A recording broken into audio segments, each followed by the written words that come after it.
Olá pessoal, tudo bem com vocês?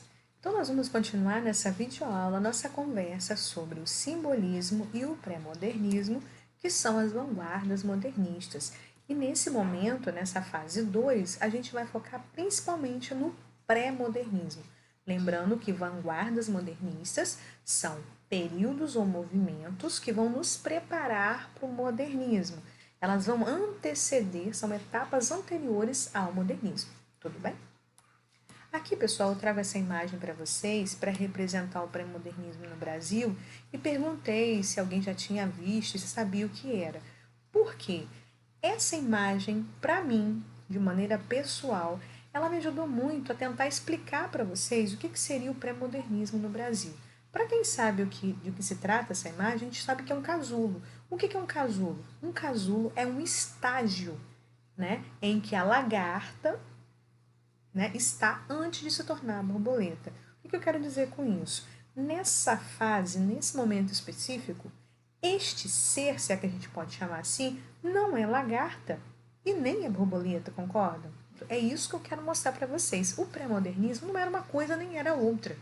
É um período de transição, é uma etapa pela qual as nossas escolas literárias anteriores, né, o movimento que estava antecedendo o pré-modernismo, que era o simbolismo misturado com realismo, parnasianismo e naturalismo, esses períodos literários estavam passando por uma mudança para chegar ao que seria o modernismo, tá?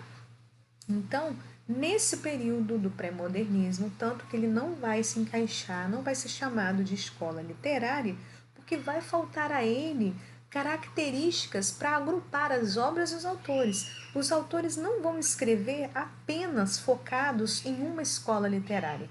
Vai haver aqui o que a gente vai chamar de sincretismo, que é uma mistura muito grande de características e de influências de escolas literárias anteriores. Tudo bem? Então vamos lá. Aqui a gente vai conversar um pouquinho sobre as características, tá? Aqui nós temos então um período cultural que nós vamos chamar de transição, porque a gente conversou, né? Que são os primeiros anos ali do século XX, ou seja, 1901 em diante, até 1922. A gente vai ter como limite, como encerramento, como final do pré-modernismo, desse período, a Semana de Arte Moderna, que a gente vai ter ali como um marco de início do modernismo. Então, assim que começa o modernismo, a gente vê que a fase de transição acabou, que era o pré-modernismo.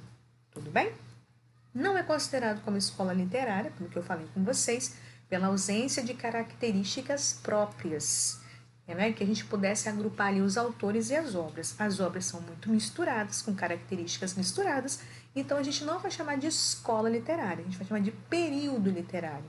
E justamente um período de transição, de mudança. Estava saindo de um período ou períodos anteriores para mostrar ali o que seria o modernismo para a gente, ok? Marca uma ruptura radical entre a tradição literária do século XIX e a proximidade do modernismo. Então, o fato de coexistirem ali características diferentes de várias escolas literárias diferentes vai marcar ali o que seria para a gente o que a gente entende como modernismo. A modernidade tem disso, né? De aceitar aí as características diferentes, de permitir que várias obras tenham ali características misturadas. Uma obra não é necessariamente apenas realista, nem apenas naturalista, nem apenas simbolista, ela pode misturar características, tá? Inclusive pelo contexto que a gente estava vivendo. Contexto histórico, então, marcado por revoluções em todo o Brasil. Em cada local do Brasil estava acontecendo uma manifestação, seja popular, né, manifestações em favor ou contra a República, inclusive o mundo estava vivendo, né, o contexto da Primeira Guerra Mundial. Então, justamente essa efervescência, né, que muitos especialistas dizem que foi um período muito rico em produções, também foram produções muito carregadas de características diferentes, dessa influência, por isso que estava acontecendo no mundo. Uma mudança que estava acontecendo no mundo, muita ruptura, muitas manifestações, muito senso de tentativa de liberdade, de lutar por alguma coisa, por uma ideia. Então a gente vai ver que isso vai ser impresso justamente nos ideais dos autores da época. As obras, né? As nossas obras ali, Uma vez que a gente vai perceber que mistura características, que tem o sincretismo, ela vai misturar, vocês vão perceber nas obras que tem uma tendência a puxar para o conservadorismo, porque já é passado, e guiando para a modernidade. É uma mistura, né? Você fica ali no meio termo. Em alguns momentos você fala mais de características literárias do passado, e em outras você começa a inovar, mostrar pontos positivos de você avançar, de você pensar fora da caixinha, né? De você alçar novos voos, de você tentar novas coisas, novas experiências. Então é uma mistura realmente de conservador daquilo que já passou com aquilo que está por vir. Tudo bem? Então a gente vai ter aqui temas bem interessantes em relação ao Brasil esquecido e as consequências da miséria. Aqui eu tento resumir nesses títulos algumas falas de especialistas, porque eles falam aqui, por exemplo, que o Brasil não era visto na sua totalidade. A gente procurava na literatura mostrar muito o lado dos abastados, daquelas pessoas ricas, das situações sociais mais prestigiadas. E aqui não, aqui eles vão procurar mostrar tanto aquele Brasil, aqueles personagens marginalizados, o indígena, o negro recém-libertado, os pobres, os imigrantes, né? Aquele Brasil esquecido mesmo, aquelas pessoas e aqueles lugares e aquelas histórias que ninguém queria, das quais ninguém queria falar. E as consequências da miséria, isso aqui é muito importante, porque não era só detectar e denunciar as misérias e mostrar que as misérias e que havia esse Brasil esquecido. O mais importante aqui é mostrar, apontar e denunciar as consequências dessa miséria. Tentar chamar a atenção das pessoas para esse fato de existirem dois Brasis. O Brasil, né, que a gente mostrava, que era o Brasil rico, o Brasil abastado, e o Brasil miserável, pobre, esquecido daquelas pessoas marginalizadas, ou seja, que estavam à margem da sociedade, que não eram interessantes para a sociedade. Autores de destaque, aqui eu vou procurar resumir um pouquinho para vocês. Na poesia, a gente vai ter Augusto dos Anjos, que foi o último, né, desse grupo aí a nascer. Ele nasceu em 1884, tá? 1884, morreu muito jovem, aos 30 anos. Então é o que nasceu, digamos assim, na linha do tempo. Ele nasceu por último desse grupo mais importante e morreu primeiro, com 30 anos. Ele é um autor dentro do pré-modernismo que ele é um grande representante desse movimento. Ele vai misturar nas obras dele, por isso ele vai causar muita polêmica, muito naturalismo, aquela tendência a falar do erótico, do podre, da parte mais animal do ser humano, misturar aquelas obras viscerais, falar de podridão, de putrefação, de morte, dessa questão mesmo, da gente não ter muito objetivo nessa vida, senão prestar atenção a esses detalhes próximos do fim, esse pessimismo mesmo. Na prosa nós temos Graça Aranha, que nasceu em 68, ele morreu aos 62 anos, e Graça Aranha é um dos mais bem posicionados na sociedade, tinha boas condições financeiras, ele vai ter muitas relações fora do Brasil. Aqui no Brasil ele vai ter uma polêmica envolvendo ele também, de ser beneficiado para entrar na Academia Brasileira de Letras, e depois ele vai fazer uma inimizade com a academia, porque a academia não queria modificar muito, tá? Não queria mudar, avançar muito. E a obra principal dele é Canaã, que é uma obra que vai trazer uma inovação para a nossa característica literária, porque ele vai falar dos imigrantes. Então a sua obra Canaã vai falar de dois imigrantes alemães que vêm para o Brasil, e aí a gente vai ter também um duelo entre dois personagens, um duelo de ideias entre dois personagens, né, que são os imigrantes alemães. Um vai vir com essa ideia de aproveitar o que a gente tem, as terras brasileiras, valorizar as terras brasileiras, e o outro já vem com a intenção mesmo de criticar a mistura que existe aqui de etnias, né, de raças, e que o Brasil deveria ser, digamos assim, colonizado por pessoas ligadas, né, ligadas à raça branca. Então tem todo um questionamento aí em torno da obra dele, porque justamente a intenção dessa época era mostrar muito isso, tá?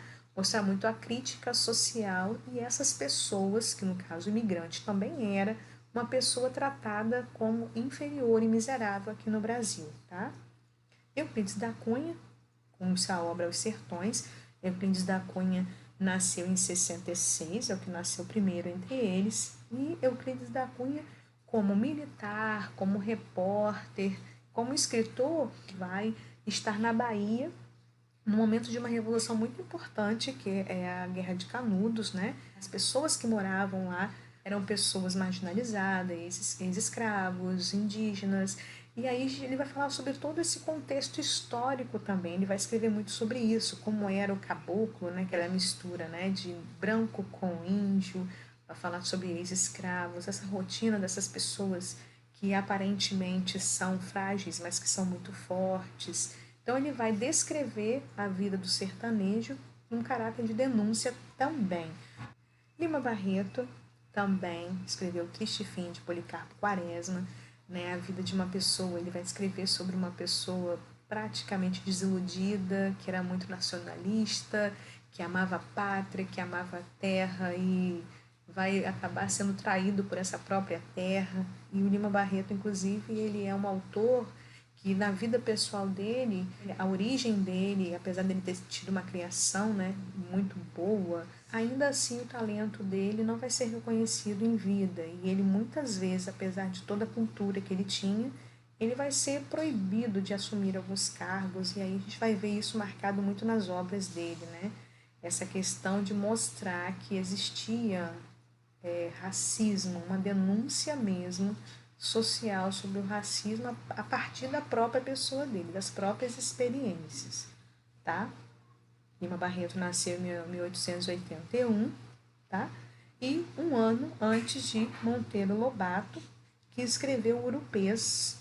Na verdade, Monteiro Lobato é muito conhecido também, como Graça Aranha, ele vem de uma família bem posicionada na sociedade, uma família de classe média para alta, e depois se torna fazendeiro, mas também ele é mais conhecido pelas suas obras do Sítio do Pica-Pau Amarelo, mas na época sua obra, principalmente pré-modernista, será urupês.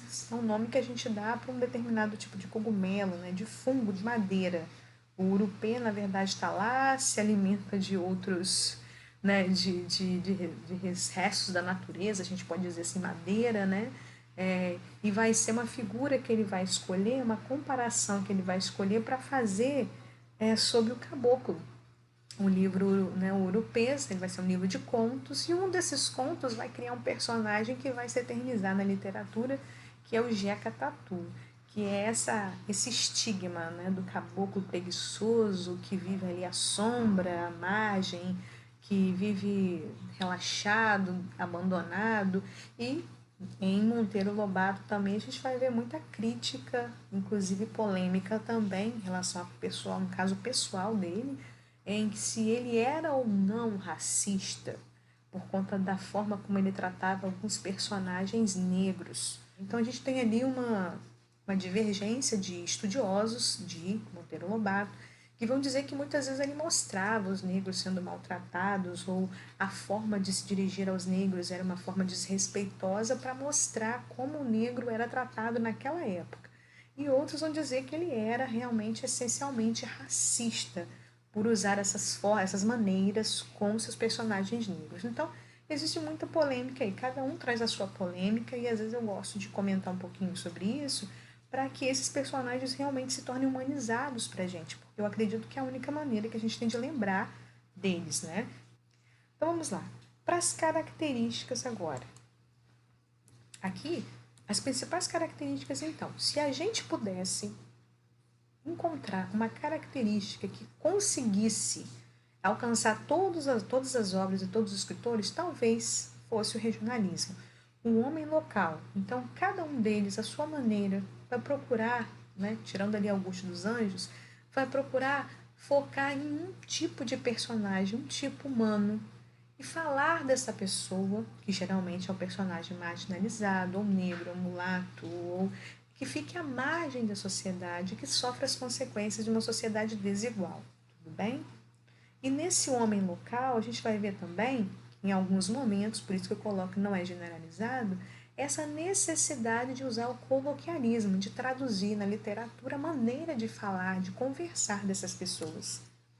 Crítica da realidade, nem preciso dizer se quando você vai trabalhar com um personagem que é um negro, um recém-abolido, um indígena, um sertanejo que vive naquela miséria da seca, nem preciso dizer que é uma crítica da realidade, tá?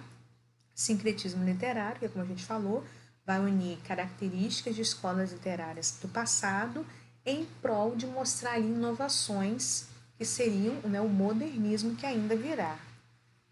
Primeiras inovações, temas com Graça-Aranha, por exemplo, temas como a imigração, que nunca tinha sido tocado antes, né? Ninguém falava sobre esse personagem, sobre pessoas e sobre esse tipo humano que era o imigrante, né? Que também é marginalizado, também vai encontrar dificuldades e misérias, também vai ficar à margem da sociedade, também vai sofrer consequências desse Brasil esquecido, tá?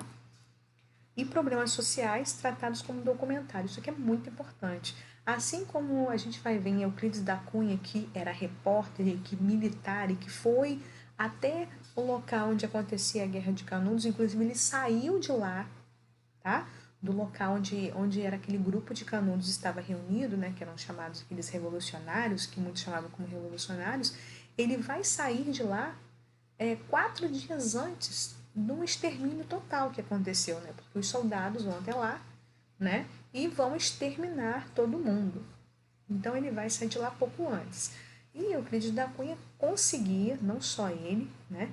Como vários autores desse período, eles vão conseguir retratar fielmente, com detalhes, tá? Momentos específicos ali no estilo de documentário e denúncia, casos que aconteciam e a vida desses personagens que acabaram servindo sim de críticas, tá? De críticas sociais, e o estilo de documentário vem disso, de mostrar com detalhes, de servir para denúncia e de ser muito fiel àqueles fatos e informações que eles estavam trabalhando ali dentro das suas obras literárias, tá?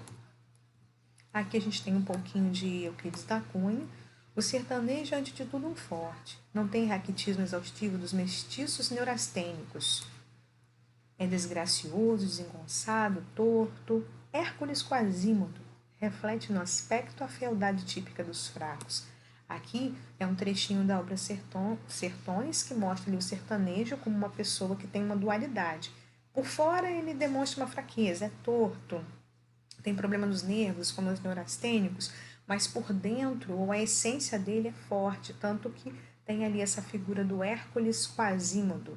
Hércules, né, aquele personagem mitológico, semideus, que é o símbolo da força, e o Quasímodo, que é outro personagem da literatura europeia, que é um ser que nasceu tão feio que foi abandonado pela família, com corcunda, com uma verruga no rosto. Então ali o Cândido da Cunha procura mostrar, aqui eu também coloco um trecho para que vocês mais ou menos sintam o que era a obra Sertões, essa obra documental que ele praticamente escreveu vivendo ali num ambiente de revolução que era a Guerra de Canudos, tá? Que era o grupo dos Canudos durante o período dessa manifestação que a gente chamou de Guerra de Canudos.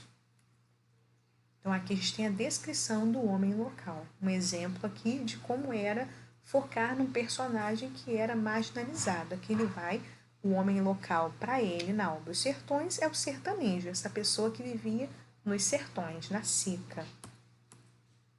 Aqui nós temos Graça-Aranha. Mical cavalgava molemente o cansado cavalo que alugara para ir do Queimado à cidade do Porto do Cachoeiro, no Espírito Santo. Os seus olhos de imigrante passeam na doce redondeza do panorama. Aqui é um trecho de Canaã, essa obra que eu comentei com vocês, que vai falar pela primeira vez dos imigrantes. Então eram 2 irmãos, né, Lentz e Mical, sendo que Mical representava um olhar benéfico em relação ao Brasil, né, de apreciar as belezas, de querer ficar aqui, de achar uma terra maravilhosa, já que ele tinha fugido daqueles horrores das ameaças da Primeira Guerra. Já o Lentz era uma pessoa racista, era uma pessoa que achava que a sua raça era melhor e que tinha um ideal ali, uma filosofia de vida que achava principalmente que a população do Brasil era atrasada e que as pessoas eram preguiçosas e que aqui deveria realmente sofrer uma invasão, um domínio de uma raça superior, que provavelmente era a sua, tá? Aqui eu falo do Cachoeiro no Espírito Santo, porque é a ambientação desses personagens, onde eles vão desembarcar, né, vindo da Alemanha, é nesse local do Brasil, no Espírito Santo. Aqui tem o sincretismo, a gente vai ver aqui, né? E vai mostrar a mistura, tá? Mical, aqui que a gente fala, né? De trazer ali movimentos, a crítica, né? Em relação ao que acontecia. Aqui vai haver nessa obra Canaã também, alguns especialistas mostram que vai haver muito também de crítica à questão da opressão da mulher. Tem um personagem feminino que vai sofrer muito lá, a questão também do tratamento que os imigrantes recebiam, tudo isso. Então, é uma mistura realmente de características de escolas literárias diferentes. Inovação com a imigração, como eu falei também. Lima Barreto, mulato, que sentiu na própria pele o racismo, a sua capacidade não era suficiente para que ele assumisse um cargo, para que ele tivesse suas obras valorizadas em vida. E aí, como ele escreveu a obra O Triste Fim de Policarpo Quaresma, que era a vida desse nacionalista que amava a terra, e no final das contas será atraído por essa própria terra, né? O que mais a impressionou no passeio foi a miséria geral, a falta de cultivo, a pobreza das casas, o ar triste e abatido da gente pobre. Educada na cidade, ela tinha dos roceiros ideia de que eram felizes, saudáveis e alegres. Havendo tanto barro, tanta água, por que as casas não eram de tijolos e não tinham telhas? Aqui vai falar de uma personagem que foi visitar o tio, que vem a ser o triste, né, o Policarpo, né?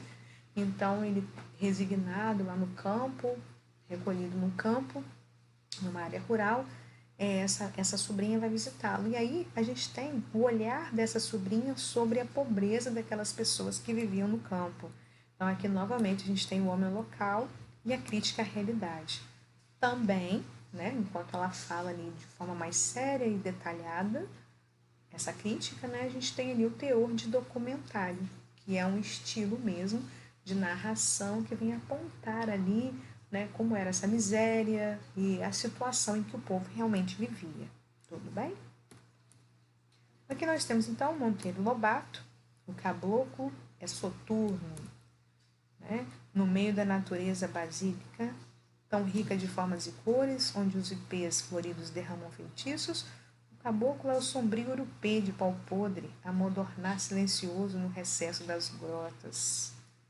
Só ele não fala, não canta, não ri, não ama, só ele no meio de tanta vida não vive. Aqui ainda que ele associa o caboclo com uma pessoa, né, preguiçosa, que está ali por viver, está ali por existir, existe simplesmente por existir, no meio de uma natureza maravilhosa e ele realmente não tem prazer de vida, não frutifica, não faz nada, como a crítica aqui desse caboclo, né? A gente vê também, mais uma vez, falar do caboclo, que é um personagem local, que é a mistura ali do branco com o índio, e que a gente tem ali justamente, novamente, a crítica da realidade. Enquanto ele fala da preguiça, do desleixo, da falta de cuidados desse personagem, ele fala também que ele não é visto pela sociedade, que ninguém faz nada por ele, né? Então, quando a gente vê ele no meio da natureza basílica, a gente vê ali que a natureza é linda, é rica e, ao contrário, o homem que vive lá, ele não desfruta dessa beleza, porque ele simplesmente é como um urupê, ele é como um cogumelo, um mofo, né, de pau podre. Amodorrar, ou seja, modorrar é um verbo bem interessante que vem dizer assim, sabe quando você não está nem dormindo nem acordado? Quando você está ali só de preguiça, curtindo preguiça, é um urupê que apenas existe, como se o homem fosse esse fungo da madeira. Então, há uma crítica muito forte também da realidade em Monteiro Lobato. E, novamente, o estilo de documentário, sempre que a gente tenta mexer na realidade com o intuito de mostrar e de denunciar algumas coisas que estão acontecendo dentro dessa mesma realidade. Aqui, famoso Augusto dos Anjos, né? Já o verme, este operário das usinas, que o sangue podre das carnificinas come e a vida em geral declara guerra, anda a espreitar meus olhos para roê-los e há de deixar-me apenas os cabelos na frialdade orgânica da terra. Psicologia de um vencido. Então aqui, como ele era de espantar bastante pelo estilo naturalista misturado com simbolista, tá? Se encaixando ali na vanguarda modernista, pré-modernista, né? Então a gente vai ver aqui que ele tinha esse desespero radical, como a gente conversou no início, ele vai ser um poeta muito difícil de se encaixar ali. A gente vai considerar que ele é pré-modernista por conta desse sincretismo todo de características de escolas literárias diferentes. Tá? Mas ele vai mostrar justamente esse desespero radical, fatalidade da morte, tudo que vinha tinha muita ligação com o simbolismo, tá? Fim das ilusões românticas, apodrecimento inevitável do corpo, misturando ali com o naturalismo, olha, a visão do cosmos em seu processo reversível de demolição de valores e sonhos humanos. Então, esse pessimismo todo que vinha do simbolismo, misturado com a crueldade, com a nudez dos fatos, da podridão, da carne, tá? Tudo isso que vai principalmente marcar a sua obra chamada Eu. Uma obra de 58 poemas, né? E que alguns deles ficaram muito famosos e até hoje Augusto dos Anjos é apontado, apesar de tudo isso, como um dos autores mais lidos na literatura brasileira. Aqui eu pedi para vocês fazerem uma atividade que era: considere os temas recorrentes das obras de Augusto dos Anjos, na página anterior, e o soneto destacado abaixo. Depois faça a atividade. Aqui a gente tem um poema, o soneto completo, a psicologia de um vencido. E aí eu peço que vocês assinalem a alternativa onde aparece uma característica que não se aplica à obra dele. Tudo bem?